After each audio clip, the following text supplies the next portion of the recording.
Hola amigos, yo soy Desert Fox. Dentro video. Guerra de Vietnam. La guerra de Vietnam, Vietnam War en inglés, Chinh Tran Vietnam en vietnamita, 27 llamada también Segunda Guerra de Indochina, 28 fue un conflicto bélico librado entre 1955-29 y 1975 para impedir la reunificación de Vietnam bajo un gobierno comunista. En esta guerra participó la República de Vietnam, Vietnam del Sur, capitalista, con el apoyo de los Estados Unidos y otras naciones aliadas de los Estados Unidos contra la guerrilla local del Frente Nacional de Liberación de Vietnam, Vietcong, y el Ejército de la República Democrática de Vietnam, Vietnam del Norte, respaldados por China y la Unión Soviética, todos ellos comunistas. Se calcula que murieron en total entre 3,8 y 5,7 millones de personas. Nota 2. Estados Unidos contabilizó 159 bajas y más de 1.700 desaparecidos, constituyendo la contienda más larga de dicho país hasta la Guerra Civil de Afganistán. Fue una de las guerras más importantes del periodo llamado Guerra Fría. El conflicto surgió a partir de la Primera Guerra de Indochina, 1946-1954, en la que las tropas coloniales francesas combatieron contra el Viet Minh liderado por los comunistas en la Indochina francesa. La mayor parte de la financiación del esfuerzo de guerra francés fue proporcionado por los Estados Unidos. Después de que los franceses abandonaran Indochina, tras ser derrotados en 1954, en la Conferencia de Ginebra se decidió el abandono de la colonia asiática, la separación de Vietnam en dos estados soberanos, Vietnam del Norte y Vietnam del Sur, y la celebración de un referéndum un año después donde los vietnamitas decidirían su reunificación o su separación definitiva. Pero los dirigentes del sur optaron por dar un golpe de estado y no celebrar este referéndum para evitar que ganara la reunificación. Por este motivo Vietnam del Norte comenzó las infiltraciones de soldados en apoyo del Vietcong para anexionarse a Vietnam del Sur. Entonces Estados Unidos, en virtud de la doctrina Truman y la teoría del dominó, contener la expansión del comunismo, envió recursos y a partir de 1964 tropas a Vietnam del Sur para evitar la conquista por el norte comunista, dando lugar a este conflicto. Estados Unidos asumió el apoyo financiero y militar para el Estado de Vietnam del Sur. El VIT-CNG, también conocido como Front National de Liberation du Sud Vietnam o NLF, Frente de Liberación Nacional, un frente común de Vietnam del Sur bajo la dirección de Vietnam del Norte, inició una guerra de guerrillas en el sur. Vietnam del Norte también había entrado en Laos a mediados de la década de 1950 en apoyo de los insurgentes, estableciendo el camino de Ho Chi Minh para abastecer y reforzar el VIT-CNG y aumentó su intervención en 1960. La participación de los Estados Unidos aumentó bajo el presidente John F. Kennedy a través del programa MAC de poco menos de 1.000 soldados en 1959 a 16,000 en 1963. Para 1963, los norvietnamitas habían enviado a 40,000 soldados a luchar en Vietnam del Sur. Vietnam del Norte fue fuertemente respaldado por la República Popular de China, que además de suministrar armas como lo hizo la URSS, también envió a cientos de miles de militares del ECLA a Vietnam del Norte para desempeñar funciones de apoyo. Con la entrada masiva de los Estados Unidos, se recuperó parte de lo perdido. Pero, tras los sucesos de 1968, ofensiva del Tet, empezó la retirada progresiva de las tropas estadounidenses y la firma de los acuerdos de paz de París en 1973, tras los cuales Vietnam del Sur luchó solo contra el ejército de la República Democrática de Vietnam hasta su propia derrota final y la consiguiente reunificación del país el 2 de julio de 1976 como la República Socialista de Vietnam. Las tres primeras etapas se distinguieron por transcurrir sin la formación de las tradicionales líneas de frente, donde proliferaron acciones terroristas y la guerra de guerrillas, frente a las misiones de búsqueda y destrucción, el uso de bombardeos masivos y el empleo extensivo de armas químicas por parte de los Estados Unidos. La última fase fue una guerra convencional. Pero el fin de la contienda solo resultó una pausa en los enfrentamientos de Indochina. Después se producirían las invasiones de Camboya y Laos por Vietnam y de esta por China. Por el contrario, Estados Unidos vivió un repliegue de la política exterior. La cobertura realizada por los medios de comunicación fue permanente, estando considerado como el primer conflicto televisado de la historia. Esto permitió la denuncia de las frecuentes violaciones y abusos contra los derechos humanos cometidos por los dos bandos. Sin embargo, se discute si dicha cobertura constituyó la causa principal de la creciente oposición por parte de la opinión pública occidental hacia la intervención estadounidense. Esta oposición y el hecho de ser la única derrota militar de los Estados Unidos en el siglo XX, creó un sentimiento de mala conciencia en el pueblo estadounidense ante una guerra considerada injusta, el llamado síndrome de Vietnam.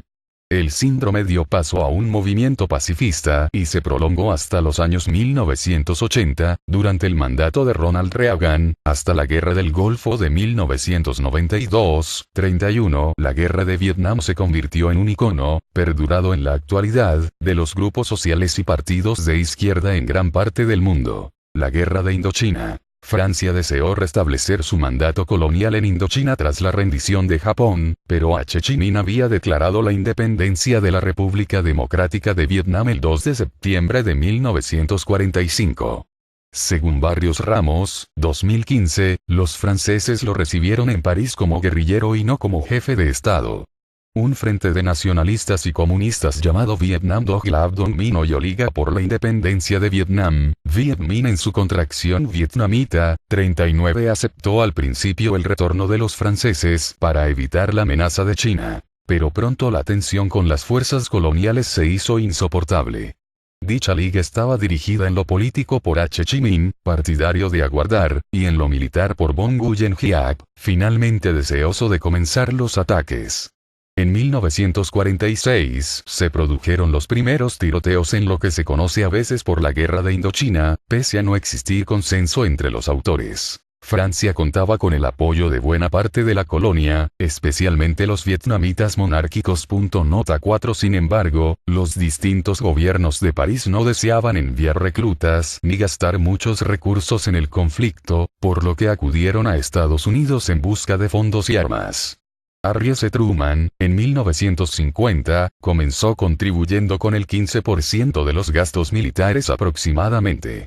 4 años después, Dwight D. Eisenhower ya soportaba más del 80% del esfuerzo bélico para levantar, por ejemplo, una base fortificada en Dien Bien Phu, 38, donde un tercio del material llevado allí formaba parte de la ayuda estadounidense. 43. Dicha base perseguía cortar la conexión entre el Viet Minh y la guerrilla que operaba en Laos, además de pretender librar una batalla convencional donde las fuerzas de Bong Nguyen Giap se presumían inferiores. 44. Giap estaba siguiendo el espíritu contenido en la frase. Sin embargo, en Dien Bien Phu Giap recogió el guante, emprendió una batalla convencional hasta convertirla en una de las mayores derrotas de Francia. 39. En aquel valle, el ejército colonial francés perdió lo mejor de su fuerza de combate. 45. Poniendo al gobierno de París en desventaja para terminar la conferencia de Ginebra de 1954. 46. Eisenhower no proporcionó las decenas de aviones necesarios que solicitaron los franceses, pero sí ofreció a los franceses 2 armas nucleares, estos las rechazaron por no considerarlas útiles. 47.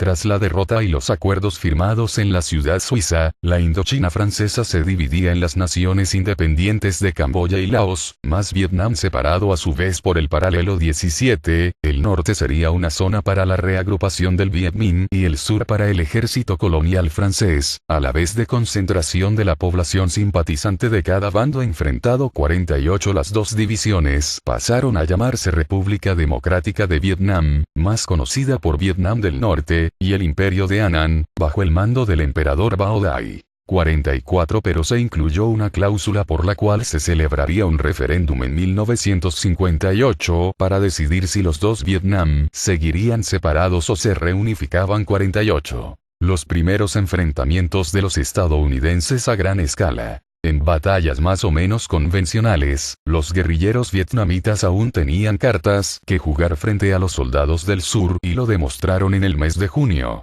El 51 Batallón del ERM cayó en un ataque sorpresa cerca del Golfo de Tonkin y fue desintegrado por completo. Pero el resultado fue diferente cuando los estadounidenses entraron en acción. El 1 de julio de 1965 los marines emprendieron la Operación Starlight, primera prueba de fuego para ellos después de meses inactivos. Lograron sorprender primero y arrinconar después al FNLB en la península de Nonam. Una vez allí acabaron con los guerrilleros utilizando toda su potencia de fuego. Armas portátiles, artillería, aviación y artillería naval de los cruceros fondeados en el Golfo.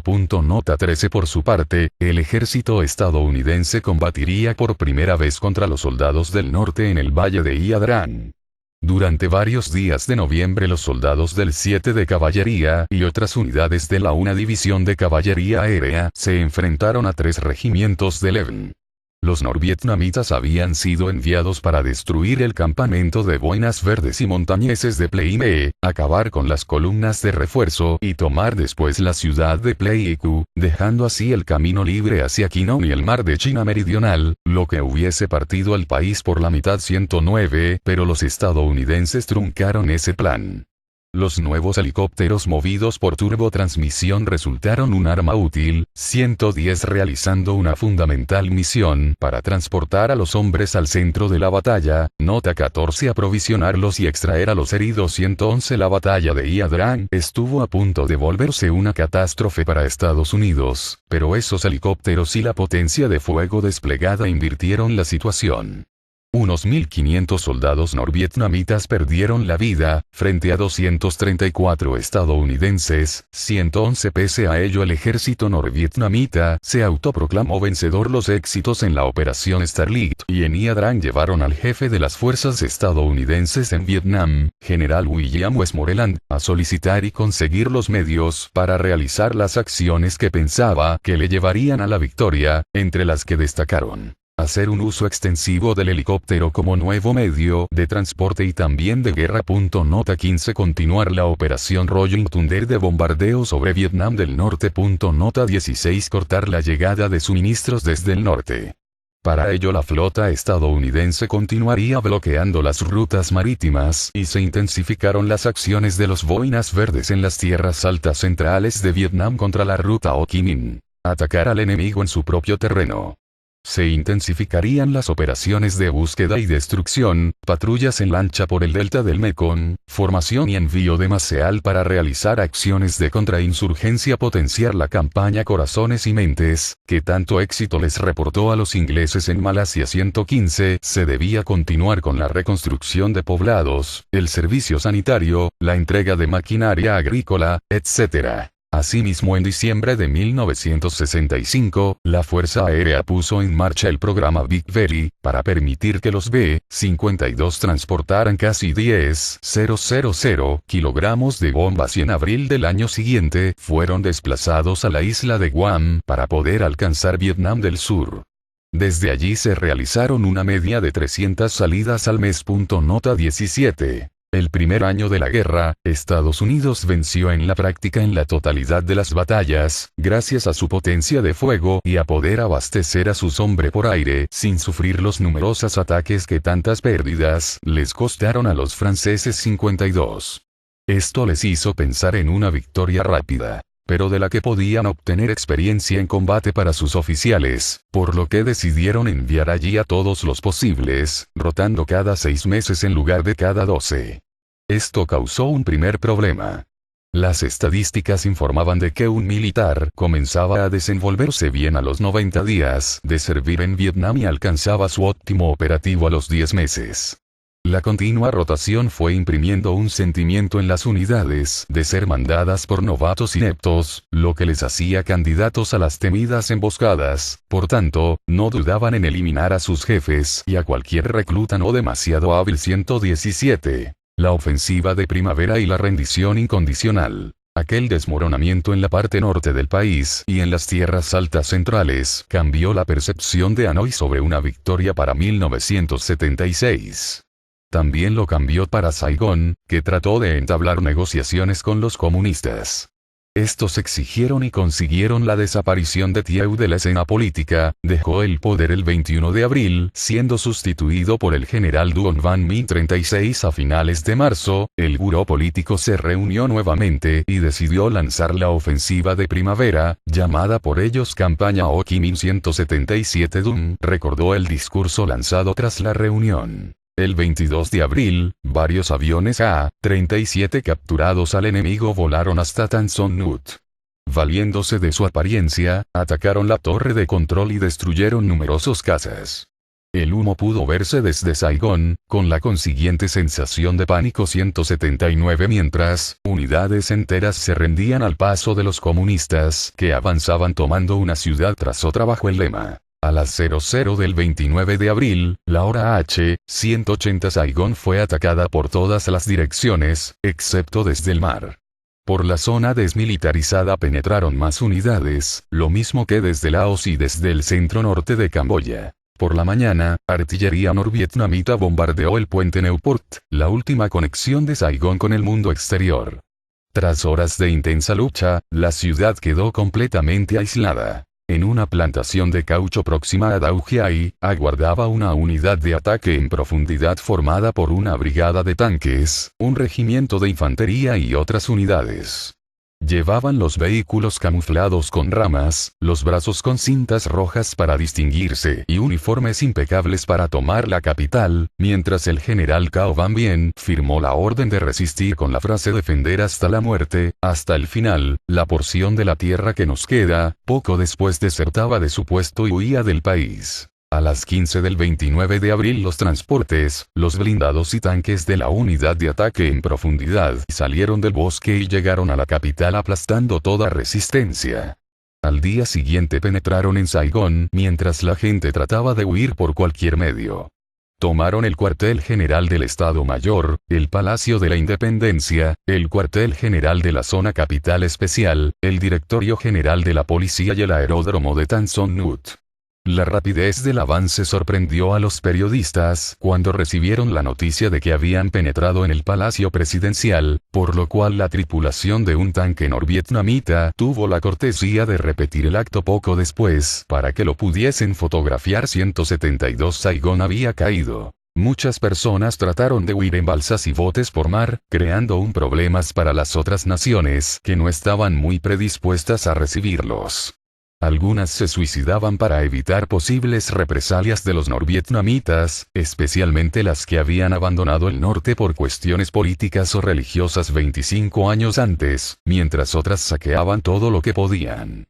Según Jonathan Schell, 1988, Vietnam del Sur era un país en descomposición, carente de autoridad o incluso conciencia de país. Estados Unidos inició la operación Frequent Twin con el fin de sacar a su personal diplomático, sus ciudadanos y colaboradores vietnamitas, como el presidente Qui. Los dos portaaviones situados cerca de Saigón no daban abasto. Algunos helicópteros survietnamitas aterrizaron en dichos barcos sin que nadie los hubiese invitado.